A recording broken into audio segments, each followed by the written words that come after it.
femme soit mentionnée dans l'Église. D'autres disent que Paul a interdit aux femmes de parler parce qu'il avait un désordre à l'Église de Corinthe. Or quand Jésus a interdit aux femmes de parler, l'Église de Corinthe n'existait pas et Paul n'était pas un apôtre. Donc il faut comprendre que ce n'est pas Paul qui a interdit aux femmes de parler dans l'Église, mais c'est plutôt Jésus et la loi de Moïse qui ont interdit. À cause de la cupidité, vous avez fait rentrer l'émancipation dans l'Église afin de gérer l'argent qui rentre dans la maison de Jésus. Toi et ta femme, plusieurs font de la maison de Dieu leur empire, c'est-à-dire si le pasteur meurt, il laisse l'Église et les biens de l'Église à sa femme ou à son enfant. L'enfant d'un pasteur peut être établi pasteur, mais ce qui dérange l'Église est qu'à la mort du pasteur, son fils prend la tête de l'Église et il gère tous les biens de l'Église. Aujourd'hui, plusieurs hommes de Dieu ont intégré leurs pensées dans l'Église et ils font croire que c'est la parole de Dieu, et cela a envoyé de l'hypocrisie dans l'Église.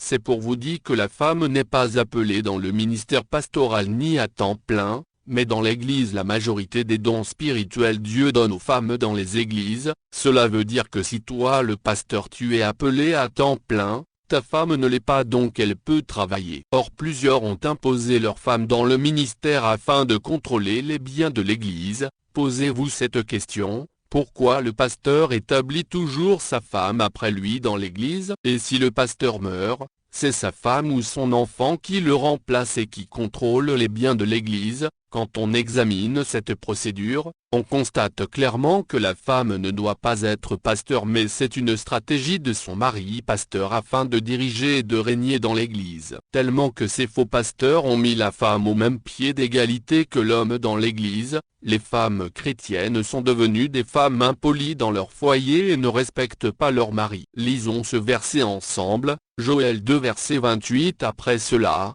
je répandrai mon esprit sur toute chair, vos fils et vos filles prophétiseront, vos vieillards auront des songes, et vos jeunes gens des visions. Dans ce verset on ne nous parle pas du ministère mais plutôt du Saint-Esprit qui sera répandu dans la vie de ceux qui vont accepter Jésus-Christ. Or, lorsque tu as le Saint-Esprit, cela prouve que tu appartiens à Jésus-Christ, et le Saint-Esprit donne les dons spirituels comme les dons de prophétie, les dons de vision, etc.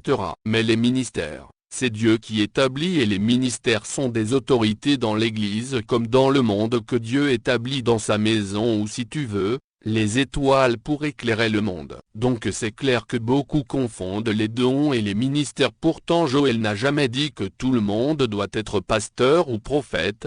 Le travail est très important dans la vie d'un chrétien, sinon tu vas prêcher et accepter des interdits dans l'Église. On m'a raconté une histoire d'un pasteur. Ce pasteur était marié mais il ne travaillait pas tellement que la galère était trop dans sa famille, et une nuit sa femme l'a réveillé. Il pensait qu'elle allait le parler d'une bonne chose. Or sa femme lui demande: est-ce que Dieu t'a appelé vraiment dans le ministère? Parce que nous en souffrance et tu parles toujours de la foi, mais c'est alléluia qu'on va manger dans cette maison? Et le pasteur dit que ça lui a fait tellement mal lorsqu'il a entendu cela. Or la femme respecte son mari quand elle a quelque chose à manger, sinon tu vas apprendre que ta femme te trompe dans le secret parce qu'elle a besoin d'argent. Et souvent c'est ce genre de comportement des femmes qui poussent leur mari à aller signer des pactes avec Satan afin de sauver l'honneur de la famille. Tellement que d'autres pasteurs veulent que leur femme soit pasteur pour gérer les biens de l'Église en famille. Ils nous font croire que c'est la femme qui était la première à dire que Jésus est ressuscite pour nous convaincre que la femme doit être pasteur. Je dis, la femme qui est pasteur, c'est Dieu seul qui connaît son sort. Même chez les Juifs, la femme ne prie pas avec les hommes. Si vous ne croyez pas, regardez bien les Juifs sur le mur de lamentation. Tu ne verras aucune femme parmi ceux qui prient devant ce mur. Or c'est une stratégie des Blancs en association avec les diables, afin de dégrader l'autorité que Dieu a donnée à l'homme, et ils veulent même imposer aux musulmans d'établir des femmes comme imams. J'ai suivi un documentaire en Chine où la femme est imam à la mosquée. Et aujourd'hui le monde n'est pas dirigé par l'homme mais il est dirigé par la femme. Même aujourd'hui ils nous ont imposé la pédophilie. Les PD sont des femmes en miniature et la majorité des autorités de ce monde sont avec eux. Avant que le monde vote une loi qui est contre la parole de Dieu, il se sert souvent de l'Église catholique car le Dieu que les Romains priaient était une déesse. Ici, Or les sataniques nous mentent que Dieu avait créé Adam et une femme qu'on appelait Lilith qui était au même titre d'égalité qu'Adam, et Lilith a refusé d'être sous l'autorité d'Adam. Et selon leurs mensonges, c'est ça qui a fait que Lilith a fui pour aller s'installer dans l'eau, et c'est cela que vous appelez Mami Wata. C'est de ça aussi ils veulent attirer la colère de Dieu à mettre la femme au même pied d'égalité que l'homme. La femme doit respecter l'homme et connaître sa place dans l'Église. La femme d'un pasteur n'est pas appelée à être pasteur comme son mari. Tout ce qui se passe dans l'Église évangélique aujourd'hui, plusieurs ont copié sur l'Église catholique parce que dans l'Église catholique, c'est la femme qui règne, la Vierge Marie. On parle beaucoup plus de la Vierge Marie dans l'Église catholique que de Dieu et Jésus, comme si c'est la Vierge Marie qui les a sauvés. Avant, l'Église catholique célébrait la fête de la maman de la Vierge Marie et ce jour était férié payant. Quand vous entendez l'Église Sainte-Anne,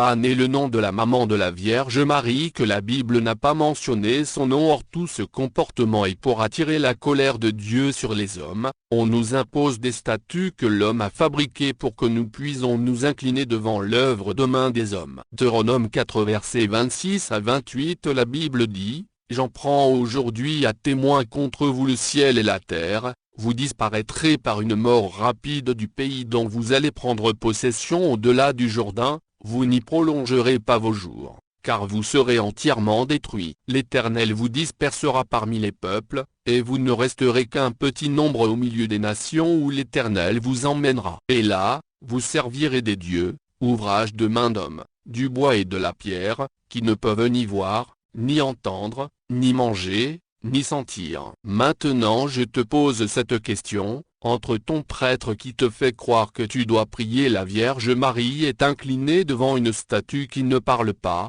qui ne bouge pas, qui ne marche pas, et ton pasteur qui te fait croire que sa femme doit être pasteur et Dieu à qui on doit obéir, on veut nous faire croire que l'homme doit respecter la femme car c'est la femme qui a fait que l'homme existe.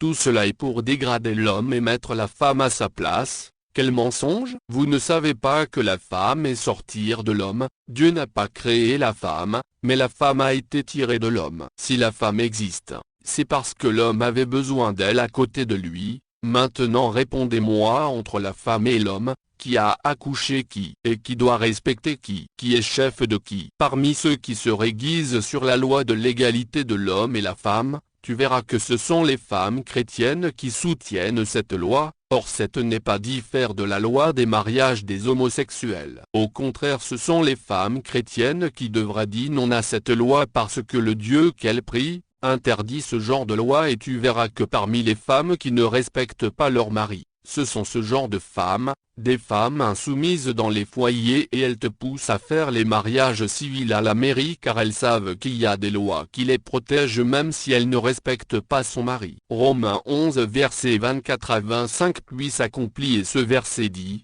Car je ne veux pas, frères, que vous ignoriez ce mystère, afin que vous ne vous regardiez point comme sages, c'est qu'une partie d'Israël est tombée dans l'endurcissement, jusqu'à ce que la totalité des païens soit tentée. Et ainsi tout Israël sera sauvé, selon qu'il est écrit: Le libérateur viendra de Sion, et il détournera de Jacob les impiétés. Cela explique clairement que les temps des nations arrivent à la fin, et cela a pour signe les désordres qui se passent dans l'Église des théologiens actuels. Les nations qui avaient des révélations sur Jésus hier non plus cette révélation, et tout ce que les pasteurs des théologiens nous prêchent actuellement ce n'est que leur propre pensée. Il n'y a plus le véritable message de Dieu qui change le comportement des fidèles. Pendant que ces théologiens prêchent, les gens poussent des cris de joie amen comme si leur parole a touché leur cœur. Or c'est pour faire plaisir aux pasteurs car lorsqu'ils sortent de l'église, ils ne sont pas différents des païens. Pose-toi cette question: pourquoi à la naissance de Jésus, Dieu s'est révélé aux païens? Marge, même sur la croix, c'est le soldat romain, un païen, qui a reconnu que Jésus était réellement le Fils de Dieu. L'émancipation a commencé tous d'abord dans l'Église parce que, avant, la femme ne prêchait pas et n'a jamais été pasteur, mais les théologiens nous ont imposé la femme comme pasteur selon leurs faux enseignements. Femme comme